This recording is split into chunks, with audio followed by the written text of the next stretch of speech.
Hi folks, I'm Kevin from the Canyon River Grill, and today I want to talk to you a little bit about knife selection and knife sharpening.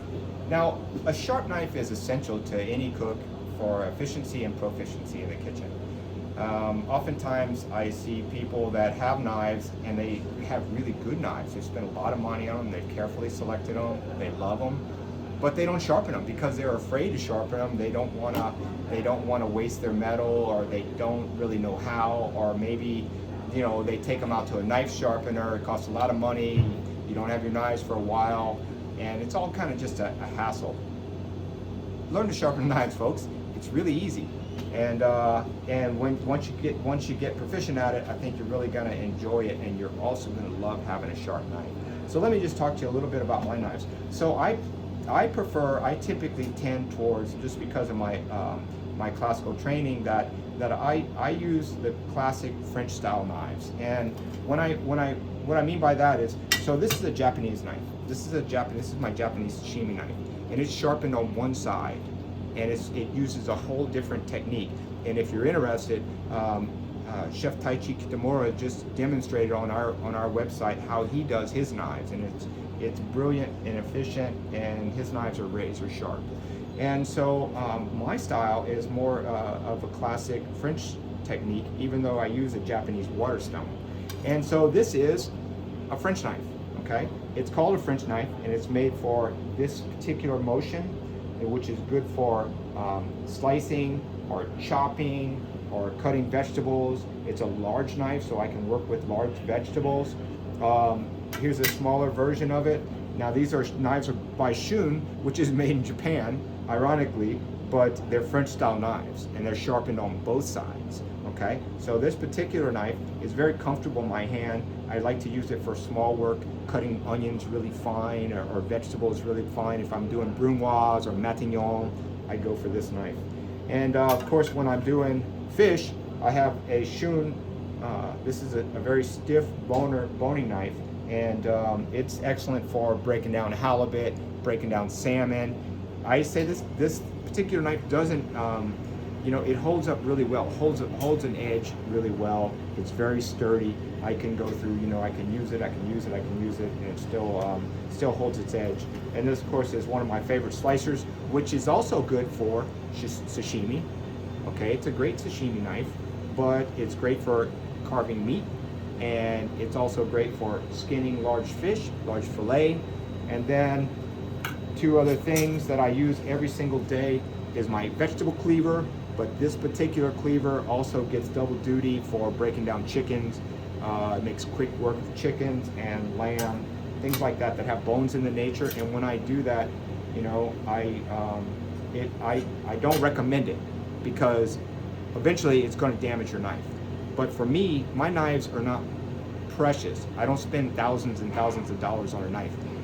If I was a sushi chef, I might spend more money on a knife. It may become more precious to me, but I don't, because my knives get used very,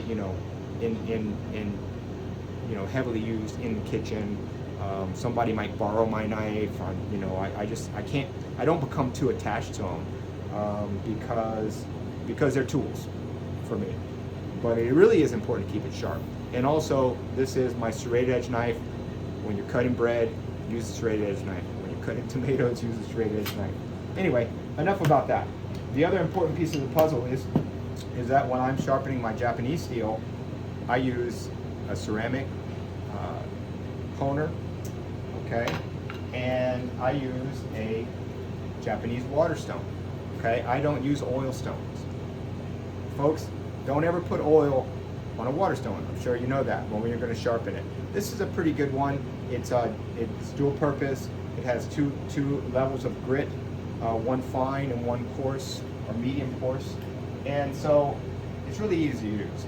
And this particular size is okay for me because I know how to I guess manipulate it. I'm used to manipulating it.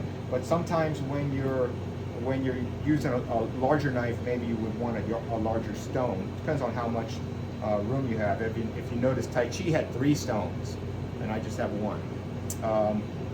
I think a lot of times his knives are longer that he uses, and my knives typically will be shorter. They fall into this range.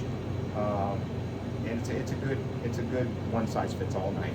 So soak your stone 20 minutes before you're going to use it. Make sure your stone is always clean. Okay, you get your water on it. Now, like I said, the Japanese sharpen on one side.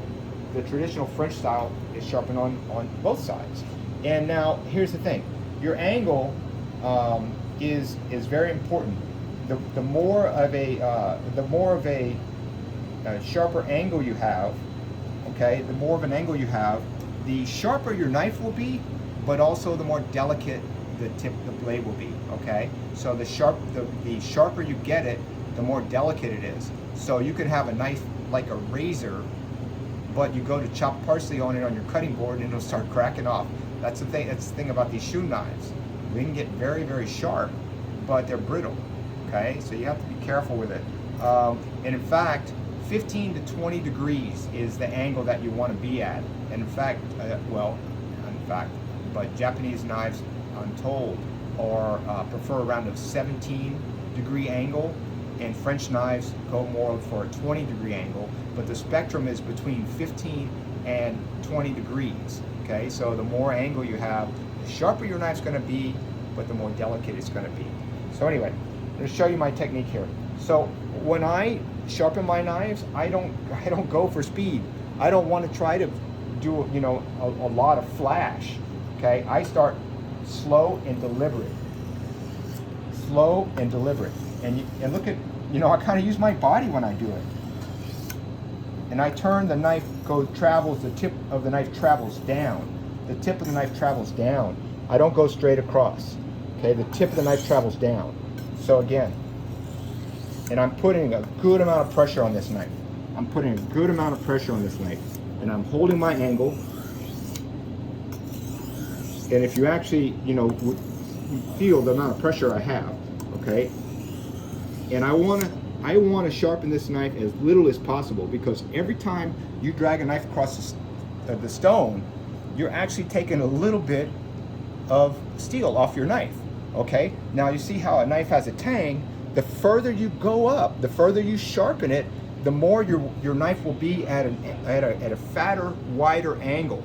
Sometimes you pick up a knife that you think looks pretty good, and the way you judge it, like the classic old French knives that maybe of the days of Hinkle and Wusthof and Mercer, and when everybody was really into those knives, a lot of times the tang was really wide, and so they were like this, almost like a stiletto. And if you go to cut an onion, it pushes the onion apart. It's no fun. So this is my point. You want to keep your knives very sharp, but you want to sharpen them as little as possible. Does that make sense? Okay. So again, deliberate and with a lot of pressure. Okay? Slow. The angle is important. Okay? Much more important than the number of times I'm going to drag it. Okay? You want to drag it just enough to get it sharp. Okay? And when I got it sharp, hear that? Okay? Your ceramic steel will tell you if it's there. Nice and quiet. And then finally I'll just run my tip of my finger, and then if I really want to find out how sharp it is, I see if it'll cut hair. If it will shave hair, then I know my knife's sharp.